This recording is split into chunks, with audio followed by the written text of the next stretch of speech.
히브리서 4장. 그러므로 하나님 안에서 안식을 주겠다고 하신 그 약속이 우리를 이끌어서 그분이 세우신 목표로 데려가는 동안 우리 중에 자격을 잃는 사람이 없도록 조심하십시오. 우리가 받은 약속과 광야에 있던 그들이 받은 약속은 똑같은 것입니다. 그러나 그 약속이 그들에게 조금도 유익이 되지 못한 것은 그들이 그 약속을 믿음으로 받아들이지 않았기 때문입니다. 하지만 그 약속을 믿는 우리는 안식을 경험할 것입니다. 이것은 믿음 없이는 되지 않습니다. 하나님께서 하신 말씀을 기억하십시오. 나는 노하여 맹세하며 말했다. 그들은 가고자 하는 곳에 이르지 못하며 결코 안식하지 못할 것이다. 하나님께서는 창세전에 이미 하실 일을 다 마치셨음에도 이런 맹세를 하신 것입니다. 성경에 하나님께서 자기 일을 다 마치시고 일곱째 날에 쉬셨다고 했으나 다른 구절에는 그들은 결코 안식하지 못할 것이다 라고 했습니다.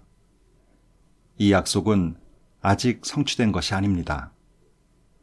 먼저 들은 자들이 안식처에 들어가지 못한 것은 순종하지 않았기 때문입니다. 하나님은 오늘로 날짜를 조종하시며 끊임없이 약속을 갱신해 주십니다. 이것은 처음 초대장을 보내시고 나서 수백 년이 지난 후에 다윗의 시편을 통해 하신 말씀과 같습니다. 오늘 너희는 귀 기울여 들어라. 귀를 막지 마라. 그러므로 이 약속은 아직 살아 있습니다. 이 약속은 여호수아 시대에도 파기되지 않았습니다. 만일 파기되었다면 하나님께서 약속 일자를 오늘로 갱신하지 않으실 것입니다. 하나님의 백성에게는 도착과 안식의 약속이 아직 남아 있습니다. 하나님께서 지금 안식하고 계십니다. 이 여정을 마치는 날 우리도 하나님과 더불어 틀림없이 안식할 것입니다. 그러니 계속 힘을 내서 마침내 안식처에 도착하도록 하십시오. 순종하지 않다가 떨어져 나가는 일이 없어야 합니다. 하나님께서는 말씀하신 것을 반드시 지키시는 분입니다. 그분의 말씀은 이루어집니다. 그분의 능력 있는 말씀은 수술용 메스처럼 날카로워서 의심이든 변명이든 무엇이나 갈라내고 우리 마음을 열어서 귀 기울여 듣고 순종하게 합니다. 하나님의 말씀이 꿰뚫지 못할 것은 아무것도 없습니다. 아무리 발버둥쳐도 우리는 하나님의 말씀에서 달아날 수 없습니다. 이제 우리에게는 하나님께 자유롭게 나아갈 수 있는 위대한 대제사장 예수가 계십니다. 그러니 그분을 놓치는 일이 없어야 하겠습니다. 그분은 우리의 현실에 무관심한 제사장이 아니십니다. 그분은 연약함과 시험, 온갖 고난을 다 겪으셨지만 죄는 짓지 않으셨습니다. 그러니 곧장 그분께로 나아가 그분이 기꺼이 주시려는 것을 받으십시오. 자비를 입고 도움을 받으십시오. 5장. 하나님 앞에서 사람들을 대표하고 그들의 죄를 위해 희생 제사를 드리도록 선택된 대제사장이라면 분명 사람들의 약점을 너그러이 대할 수 있을 것입니다. 그 약점이 어떤 것인지 바로 자기 경험을 통해 알기 때문입니다. 그러나 이것은 그가 사람들의 죄뿐 아니라 자기 죄를 위해서도 제사를 드려야 한다는 것을 의미합니다. 이 영광의 자리는 사람이 스스로를 세워서 얻을 수 있는 것이 아닙니다. 아론과 같이 하나님의 부르심을 받아서 얻는 것입니다.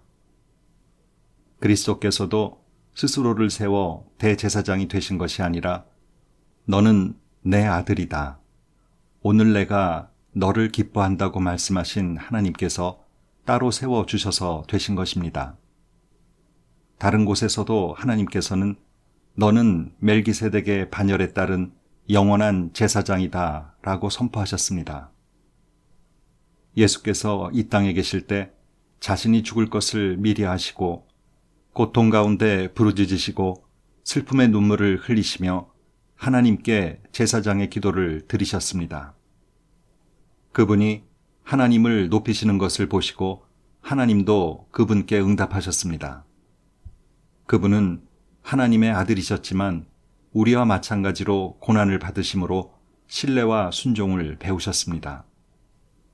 이처럼 완전한 성숙의 상태에 이르시고 또한 하나님께 멜기세덱의 반열에 따른 대제사장으로 임명되심으로 그분은 믿음으로 순종하는 모든 이들에게 영원한 구원의 근원이 되셨습니다.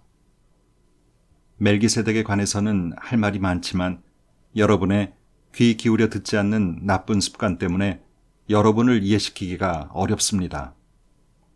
지금쯤 여러분은 선생이 되어 있어야 마땅한데도 내가 보기에 여러분은 하나님에 관해 기본부터 다시 가르쳐줄 사람이 필요한 것 같습니다.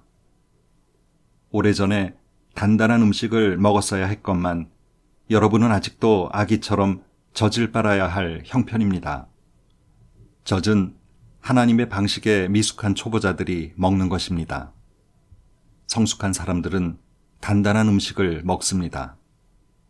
그들은 경험으로 옳고 그른 것을 분별할 줄 아는 사람들입니다.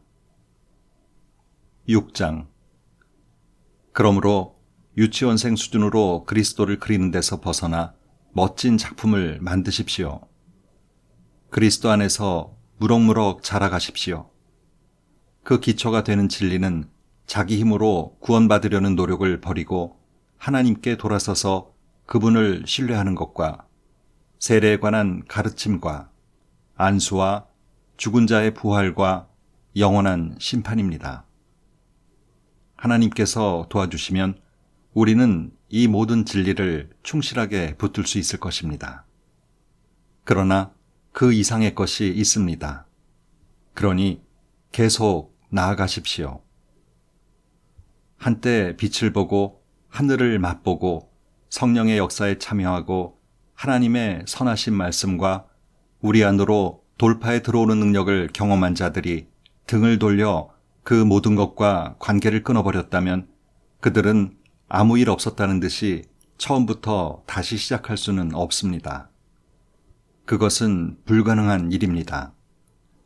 그들이 예수를 다시 십자가에 못 박고 공개적으로 부인한 것이기 때문입니다. 바싹 마른 땅이라도 비를 흠뻑 빨아들여서 농사짓는 사람에게 풍성한 곡식을 내면 하나님께 잘했다는 칭찬을 듣습니다. 그러나 잡초와 엉겅퀴를 내는 땅은 저주를 받습니다. 그 땅은 불에 타서 수확할 것이 없습니다.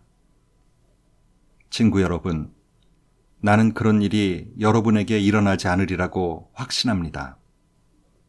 나는 여러분이 구원의 여정에서 이룬 더 나은 것이 있다는 것을 생각하게 됩니다. 하나님께서는 어느 것 하나 잊으시는 법이 없습니다. 하나님께서는 여러분이 가난한 그리스도인들을 도우면서 보여준 사랑을 너무도 잘 알고 계시며 여러분이 그 일을 계속하고 있다는 것도 잘 알고 계십니다. 이제 내가 바라는 것은 여러분 각자가 튼실한 소망을 향해 동일한 열정을 펼쳐서 마지막까지 그 소망을 유지하는 것입니다. 꾸물거리지 마십시오. 헌신적인 믿음으로 끝까지 달려가서 마침내 약속받은 것을 전부 얻는 사람이 되십시오. 하나님께서는 아브라함에게 약속하실 때 자신의 명예를 걸고 분명하게 약속하셨습니다. 하나님께서는 내가 약속한다. 내가 가진 모든 것으로 너에게 복을 주겠다. 복을 주고 복을 주고 또 복을 주겠다. 고 말씀하셨습니다. 아브라함은 참고 견딘 끝에 약속받은 것을 전부 받았습니다. 사람들은 약속할 때 자기보다 위에 있는 권위에 호소하여 약속을 보증합니다. 약속을 이행하기로 한 당사자들 사이에 문제가 생길 때 그 권위로 약속을 뒷받침하려는 것입니다. 하나님께서도 자신의 약속을 보증하기 원하셨고 결국 바위처럼 단단하여 깨지지 않는 자신의 말씀으로 보증해 주셨습니다. 하나님께서는 자신의 말씀을 어기실 수 없기 때문입니다. 그분의 말씀은 변치 않으며 그분의 약속도 변치 않습니다. 하나님께 인생을 건 우리는 약속받은 소망을 두 손으로 붙잡고 놓지 말아야 할 이유가 충분합니다. 그 소망은 끊어지지 않는 영적 생명줄 같아서 모든 상황을 뛰어넘어 곧바로 하나님 앞에까지 이릅니다. 그곳에는 우리보다 앞서 달려가신 예수께서 멜기세덱의 반열에 따라 우리를 위한 영원한 대제사장직을 맡고 계십니다.